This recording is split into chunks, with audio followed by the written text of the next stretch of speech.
Please be seated.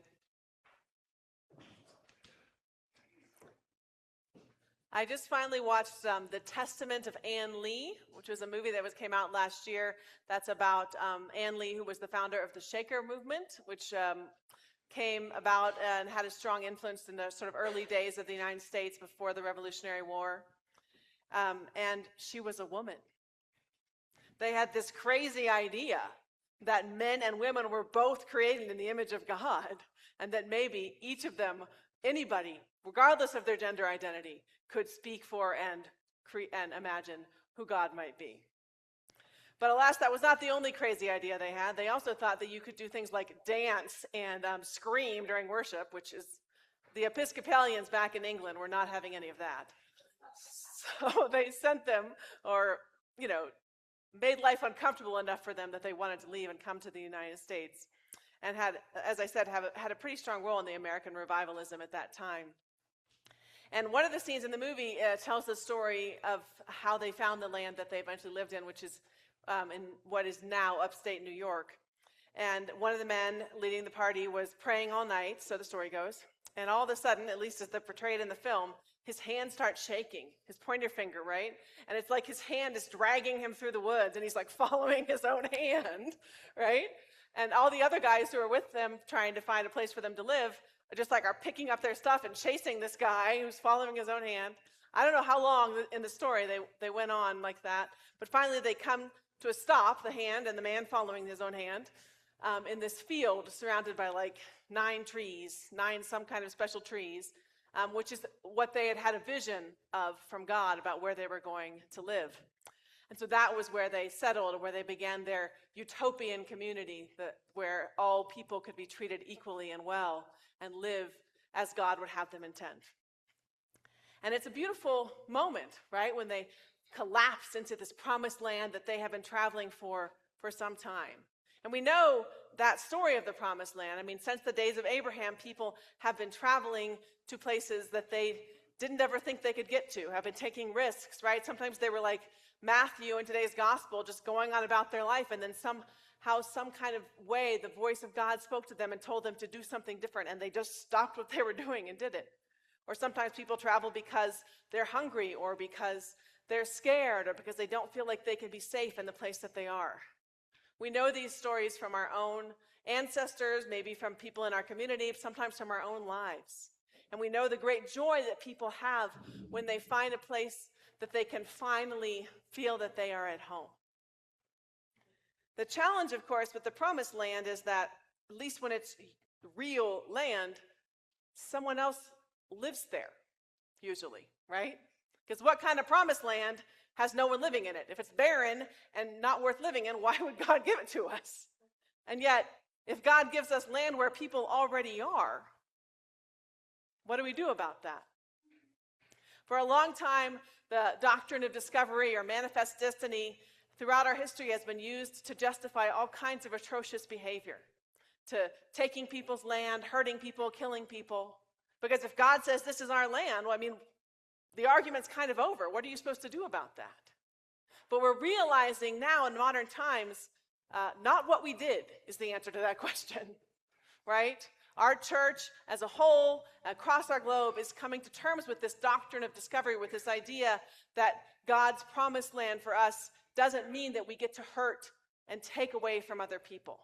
Because it's really heartbreaking to take something that is so beautiful, the experience that people have of finding a home, of coming home, of being able to build the kind of community they want, and turning it into a justification for horrible behavior. Because the reality is, both things are true, right? The promised land, that experience of answering God's call and responding, can be a beautiful thing. And it has been used to justify atrocious and not godly behavior. Today's gospel story is also a both and, right? 2 stories in one. The same story happens in all 3 of the synoptic gospels, Mark and Luke and Matthew, where we read from today. And you might not recognize it because Matthew is a little bit, just the facts man when he tells the story, right? His story that we read today has a little more emphasis on things like his own call and teaching about the Pharisees. But the story there in the end of the girl who was healed and the woman who was healed is the same one that happens. Sometimes there's the synagogue leader is named Jairus. It's Jairus' daughter. Sometimes you get more details about how long the woman's been suffering. But however you approach it, the story is the same. And every time it's told in the way that it's told in today's gospel, which is with one story in the middle of the other, right? He gets called to go and heal this young girl, and then on his way to heal her, he runs into this woman. And on the one hand, there's something similar, right? They're both women, which, as we know, were not necessarily given the kind of attention and love that they should have been in that time period. And they're both healed by Jesus in a pretty simple manner, right? Through an act of touch. But that's kind of where the similarities end, right? Because the little girl was the daughter of a synagogue leader, right? Meaning a religious leader, somebody who should have known the reality of who Jesus was, what a great teacher and healer he was, even if he didn't fully understand what that meant. And the synagogue leader did ask for this man to heal his daughter. But when Jesus shows up, the community that's surrounding this girl laughs in his face, right? They don't believe that he can do anything to help her. They don't believe that she can be healed, that she can be brought back into life. And so they laugh at him. But lucky for that girl, and I think for them, Jesus heals her anyway. And the woman who he runs into along the way, she was not a synagogue leader. No woman would have been in that time. In fact, she would have been totally outcast because she was bleeding, which was really bad in that culture. So she would have been used to no one coming anywhere near her. And she would have known that to reach out and touch not just another person, but a rabbi, a teacher, a leader, would have been a big no-no. But she knew that what her society was teaching her was not what God wanted for her. She knew that she could reach out to Jesus and be healed. And so she took that step, even though it was difficult. And lucky for her, Jesus healed her. In both cases, even though they were different people coming from different perspectives, God found a way to work in their lives. In our letter from Paul today, he's reminding us of the call of Abraham, and he basically is saying, look what happened to Abraham because he believed. Now, both in the story of Genesis as it's originally told and then as Paul retells it, we never really know why Abraham got picked. Like, of all the human beings to ever walk the earth, why did God promise him this nation, this land of blessing? But we can probably guess correctly that if he had answered it differently, the story would be different, right? If he had laughed in God's face, if he had said, no, thank you very much, move on to the next guy, right? If he had said, that's not possible, I can't believe in that, then it never would have come to pass. And that's what Paul is trying to remind us of. If Abraham hadn't believed, he wouldn't have gotten the promised land, he wouldn't have gotten a home, he wouldn't have gotten this place of blessing. But the thing is, if we pay attention to the gospel, both of those people were healed, even though one of them was healed because of their faith, and one of them was healed despite the faith of the people around them. And I know I just told our kids that it's important to believe, even when it feels scary, even when it's hard, because something good can come from that. So I don't disagree with that. But I think the reality is we don't believe so that we can get stuff. We believe because we have gotten stuff, right? We believe because God blesses us and gives us gifts and forgiveness and grace. And we have to choose how to live in the face of that.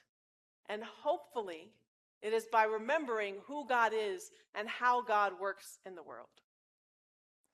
One of the key components of the Shaker faith, at least as I understand it, having watched a 2-hour film about it, so I'm basically an expert, is that they really believed in admitting to your sins, right?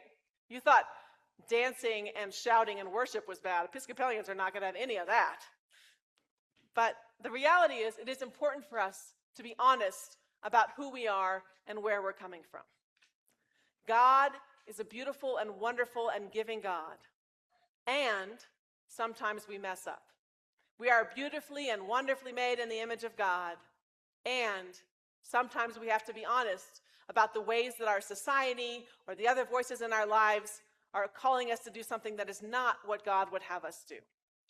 Sometimes we have to be brave enough to recognize that even though it feels scary, even though people are telling us it's not the right way, even though people are laughing in our face, if God is with us, calling us into a new way of life, then we can do it. The thing about Abraham is that he journeyed on by stages. Did you catch that? He stopped, right? A lot.